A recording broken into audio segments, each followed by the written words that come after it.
Anyway, let's get more on the government's post-Brexit settled status deal that will be offered to EU nationals in the UK. It's due to be published later on this morning. Getting those details, let's talk to political blogger Paul Goldsmith, who's here. Paul, what are we expecting? What do you think we will see out of this? Well, I think at the moment we're right at the beginning of the negotiations.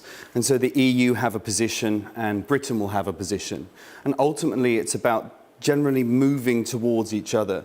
The EU wants the European Court of Justice to guarantee the rights of the people here, which is fair enough. The people are here under their rights. But Britain wants to have them governed by British law. But I think we will end up with a deal on this. How do you compromise on something like that? I think you compromise on something like that by the British side of the delegation assuring the Europeans that EU citizens that stay here will be covered by the most important rights that the Europeans have.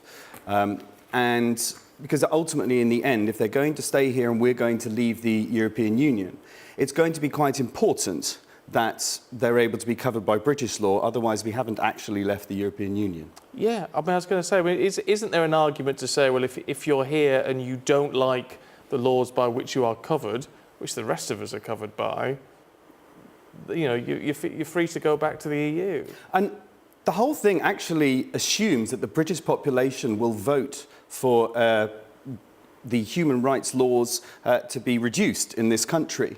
And the EU talk about the risk of them losing the rights that they've had in this country. That doesn't mean the British people will vote for that. Actually, in the past, we've been way ahead of the EU on minimum wages, on equal pay, and on workers' rights as well.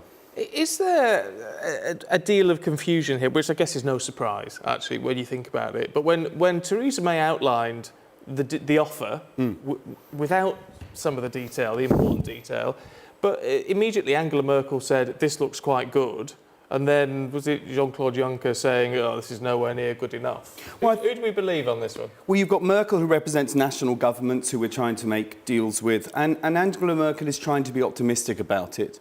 Juncker represents Europe and he represents integration. And he would therefore want to keep the European Court of Justice rules on EU rights, on citizens' rights.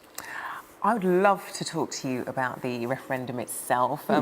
What went wrong in terms of those who were campaigning to remain for David Cameron? He perhaps started off, probably thought this was in the bag, couldn't possibly think that we would vote to leave. But looking back, where do you think it all started? I don't think David Cameron realised that history had pointed a gun at his head. He chose to pull the trigger. The referendum didn't necessarily have to happen, but we weren't there to shape it when it was formed. When we did join, we had to contort ourselves. And as we integrated, there were no politicians, prime ministers or anybody who talked about the benefits of being in the EU. So when it actually came to that last 6 months, the Remain campaign had an almost impossible job. And in fact, if you look at it another way, it's quite amazing. They got 48% of the vote. Oh, really? So you think it was actually, you didn't expect so many people to vote to remain?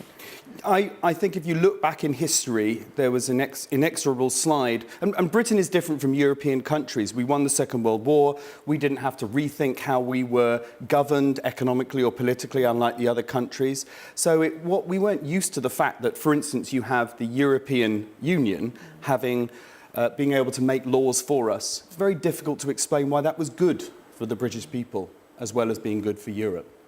OK, Paul, good to talk to you. Thank you. Good talking to you.